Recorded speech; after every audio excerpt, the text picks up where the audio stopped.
नावेद भाई, मुझे लग रहा है बसपा सबसे ज्यादा फोकस्ड चुनाव लड़ रही है सपा कांग्रेस भाजपा के मुकाबले। उसके दिमाग में कहीं कोई किंतु परंतु नहीं, कोई भटकाव नहीं, उसका लक्ष्य तय है, साफ है, और उस लक्ष्य तक उसको कैसे पहुंचना है उसकी रणनीति भी साफ है।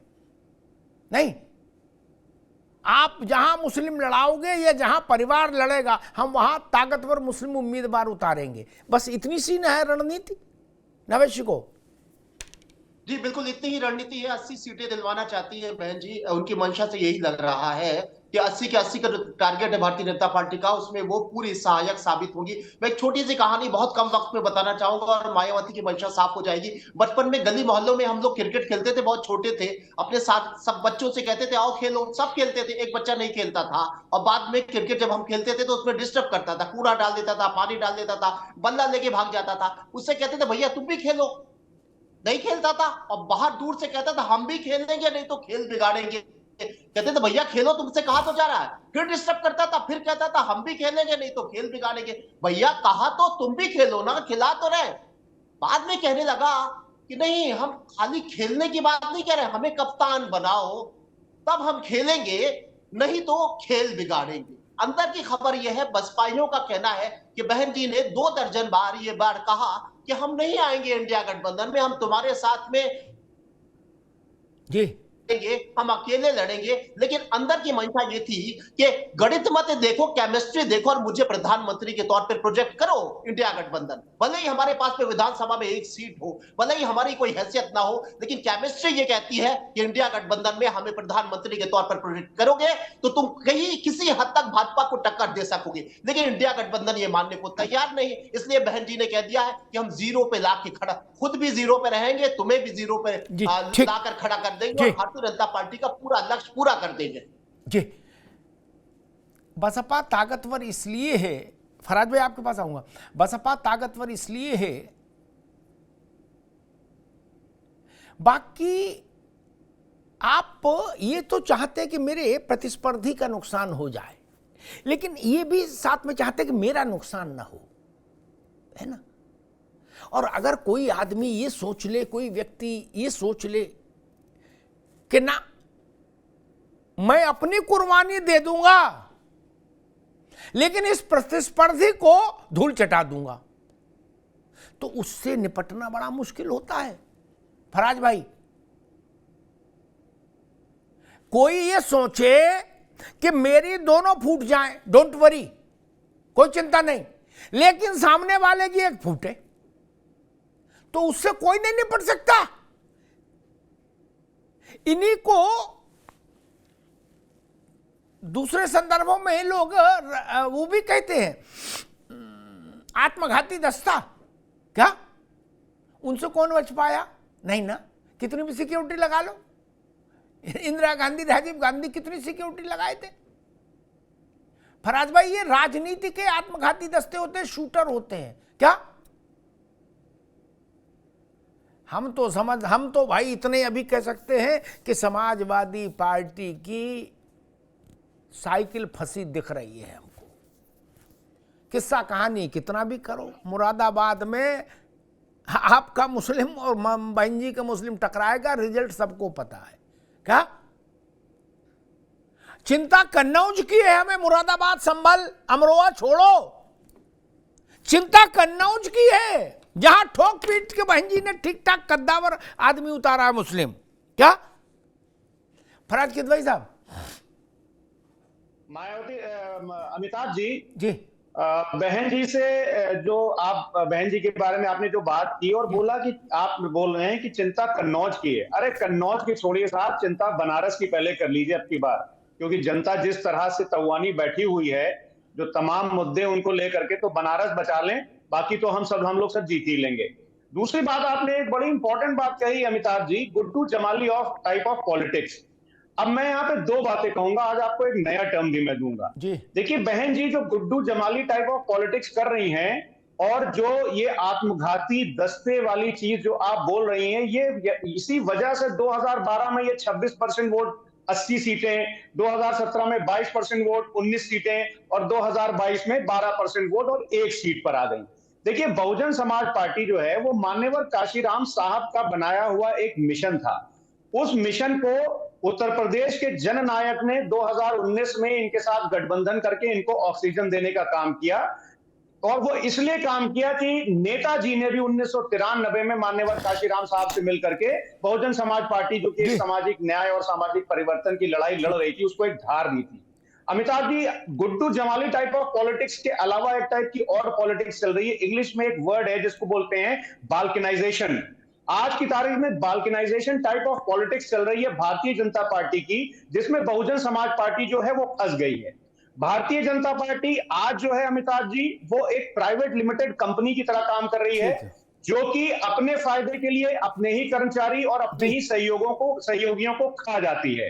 अगर शिवसेना, ठीक है फराज भाई, आप शिवसेना में नहीं जाएंगे आज विषय शिवसेना नहीं है। आगे बात, आगे अब रुक जाओ, अब आगे शिवसेना और वहां तेलंगाना तक नहीं जाओ, आज विषय वो नहीं है, वो फिर कभी रखेंगे, आज नहीं, आज यहीं तक रहो। मैं कांग्रेस के पास चलूं उससे पहले फिर कहूं कि समाजवादी पार्टी किसी खुशफहमी का शिकार है, कम से कम टीवी पर। क्या शिवसेना हंकांग तूरानी ईरान की बात करने से क्या फायदा भाई? तू कहता है कागज लेकी, मैं कहता हूं आखंडे की। बोले जी ये पॉलिटिक्स हो गई, वो भाजपा फला को खा रही, फला दिखा खा रहा, इस सब में मत पड़ो भैया। आपने Guddu Jamali type of politics का करंट झेल लिया, फिर भी आपको समझ नहीं आया कि उसमें कितना करंट है। क्या कोई 100 साल पहले घटना घटी थी? परिवार का नौजवान हार गया।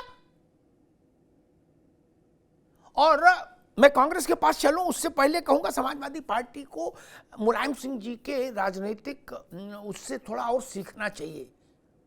उनके पुराने घटनाक्रमों को पुराने लोगों से सुनना चाहिए, ताकि कुछ उनको भी दृष्टि प्राप्त हो आज के समाजवादी पार्टी के लोगों को। वो बसपा नवेश को बसपा का आंकड़ा हमको बता रहे कि 1949 में इतना था, फलाने में इतना था, ठिकाने में इतना था, 1857 में इतना था। अरे चाचा, उनका कुछ रहा हो 12-13% वोट अगर हम विधानसभा की मान ले, अव्वल तो विधानसभा क्यों माने, हम तो 20% वोट मानेंगे, 15.25% जो 19 में मिला। हम चलो मान लेते हैं जननायक की वजह से मिला था। अरे रुक जाओ भाई, आप जननायक की वजह से मिला था। अरे जननायक एक मिनट रुको, अरे लोकनायक एक मिनट रुको, लोकनायक इतना लंबा लंबा नहीं बोलो, 2 महीने बाद समेटना मुश्किल हो जाए फराज बाबू। 12% वोट भी मेरी समझ ये कहती है मुरादाबाद हराने के लिए काफी है। आप 80% वोट से तो जीत नहीं रहे, कहीं ऐसी लहर तो कहीं चल नहीं रही। भाई जीता जाते भी करोगे तो कांटे की टक्कर में, उतने 12% वोट तो बहुत होता भाई साहब। खैर, प्रेम नारायण जी, गाड़ी फंस गई ट्रैफिक में, नहीं हम 14 में देख चुके, इसलिए हम तो उतनी बात कह रहे हैं जो आंखों से देखी। किताब में क्या लिखा मैं नहीं जाता।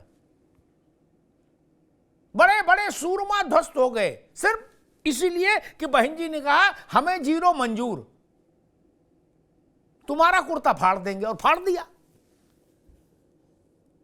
प्रेमनारायण जी नहीं, अच्छों का कुर्ता फाड़ दिया। हमारी आवाज आ रही जी। है साहब जी? देखिए, सबसे पहले तो अभी आपने कहा कि बहन जी अब केवल एक चीज पर चल रही हैं कि हम तो डूबेंगे सनम, तो मैं भी ले डूबेंगे।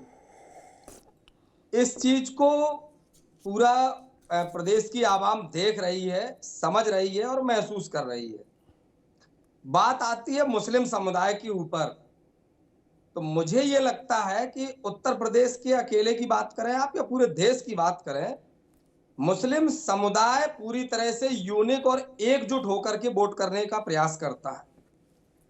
और उस मुस्लिम समुदाय ने बहुत अच्छे से देखा कि जिस समय नए नवेले जो हमारा संसद भवन बना और उसमें भारतीय जनता पार्टी के सांसद महोदय ने जब बहुजन समाज पार्टी के मुस्लिम सांसद को पता नहीं क्या क्या कहा, वो शब्द तो मैं अब आपके सम्मानित चैनल पर वो शब्दों का उपयोग करना भी मुझे लगता है ठीक नहीं है, और उसको पूरे देश ने देखा, तो उसके बाद अब बहन जी कुछ भी करें, किसी को कुछ भी कहें, ये लोगों को समझ में आ रहा है जी। ना। इससे मुस्लिम मतदाता बहकने वाला है और ना बहन जी कुछ उनको अपने शीशे में ढाल पाने वाली हैं।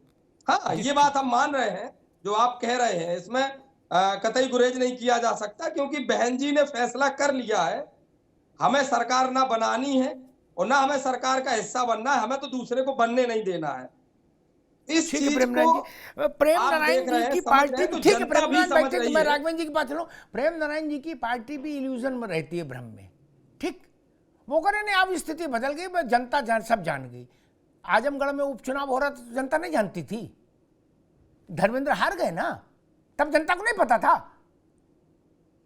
गजब बात करते हो यार सब लोग, बोले आप जान गई जनता, अब कोई नहीं, सब क्लियर हो गया। अरे आजमगढ़ में अभी तो हारे हो, कोई 10-5 साल हो गए क्या?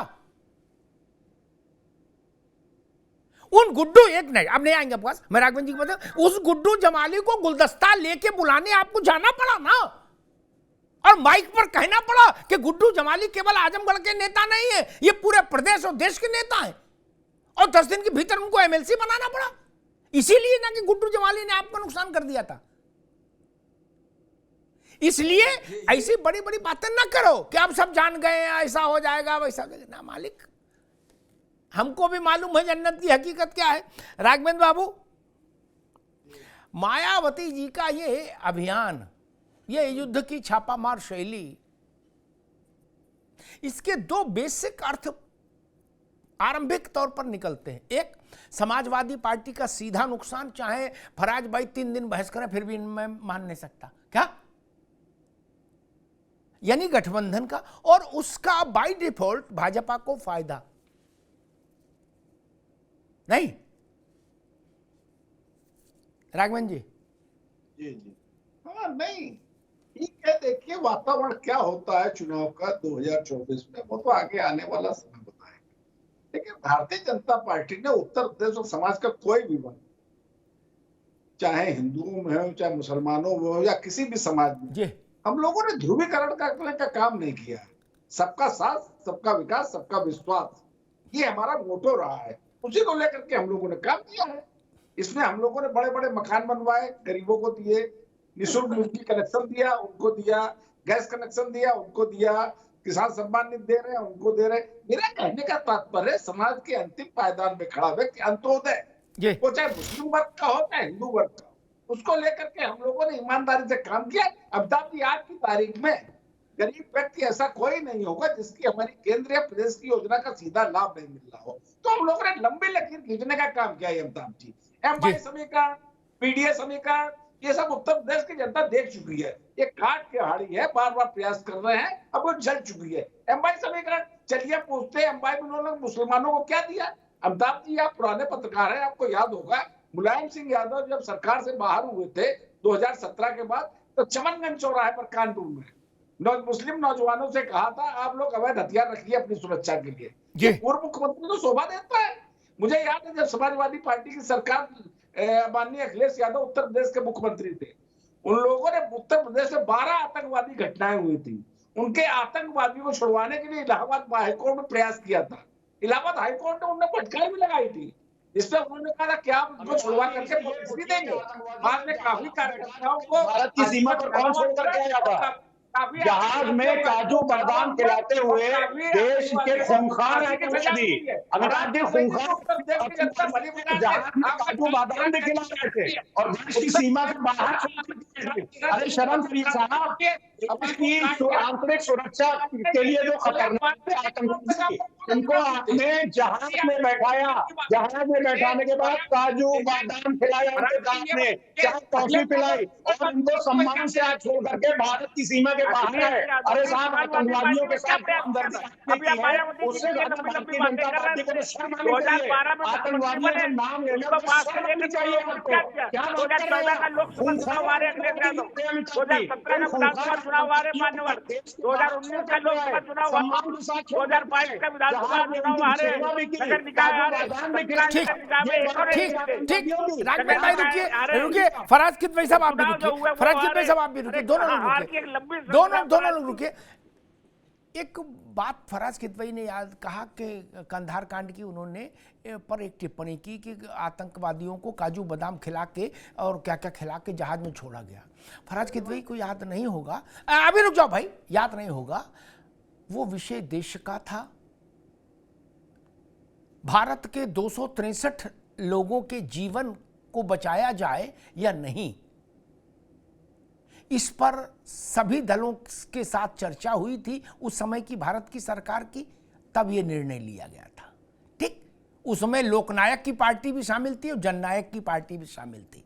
ठीक, इसलिए इसी आप आए भाई मत बोलो सब लोग। ठीक, आए भाई मत बोला करो भाई, कुछ चीजें बुनियादी होती है उन पर ऐसी सतही चर्चा करोगे, कुछ तो समझो। 263 लोगों को मरने देते, गजब बात करते हैं। डिप्लोमेसी भी कोई चीज होती है। अरे भाई, तो हम कह रहे हैं समाजवादी पार्टी को उस वक्त बयान देना चाहिए था, हम इस बात से सहमत नहीं है। तब तो जब सरकार ने बुलाया था तो सब लोग बोल के आए थे कि सरकार के किसी भी कदम के साथ हम सब खड़े हैं, सरकार जो उचित समझे, लेकिन भारत के नागरिकों को बचाया जाना चाहिए। ये उस समय की फैक्चुअल स्थिति थी, मैं कवर कर रहा था एक पत्रकार के नाते। ना आप कर रहे थे, ना आपने, सबने गूगल पे सुना है। ठीक, सारे दलों की बैठक हुई, सारे दलों ने गवर्नमेंट ऑफ इंडिया को इंडोर्स किया कि आप जो निर्णय लें, लेकिन भारत के 160 लोगों की जान बचनी चाहिए। सिर्फ उतनी बात बोलो भाई, आए बाएं से कुछ भी बोल देंगे हम लोग, किसी बात कर रहे हैं जी, आए बाएं शायद की बात नहीं है। 263 लोगों की जान चली जाए, खैर ठीक है, ठीक है। डिप्लोमेसी भी कुछ होती है। अरे तो दादा, आप समझ नहीं पाए मैं क्या कह रहा हूं, आप एक ही क्या कर रहे हो। मैंने आपसे निवेदन किया, आपको उस समय में ले चलता हूं, ये गूगल पर नहीं मिलेगा ना फराज किदवई, हर चीज आप लोग वहीं से देखोगे। वाजपेयी की सरकार ने ऑल पार्टी मीटिंग बुलाई, उनसे पूछा क्या किया जाए, 263 लोगों की जान का प्रश्न है। देश के सभी दलों ने कहा, उसमें लोकनायक जननायक सबकी पार्टियां थी कि भारत सरकार जो कदम उठाएगी हम सब उसके पीछे खड़े हैं, लेकिन एक ये लोग भारत के नागरिकों की जान बचनी चाहिए। अंडरस्टैंड, बस इतनी बात समझ लीजिए, उसके बाद लड़ी। नवेश को नहीं तो अच्छी बात है, मत मानो, आप सीधे लाओ, उससे क्या फर्क पड़ता है। मुझे जनता के लिए वास्तविक स्थिति रखनी है कि उस वक्त क्या हुआ था, ठीक है ना। वास्तविक स्थिति ये भी है कि खूंखार आतंकवादी छोड़े गए थे। अरे भाई रुक जाइए, आप तो थितराई कर रहे हो, रुक जाओ, थितराई ना करो मेरे साथ यार, हाँ वो दूसरा करो, मेरे साथ थितराई नहीं, तथ्य पर रहो।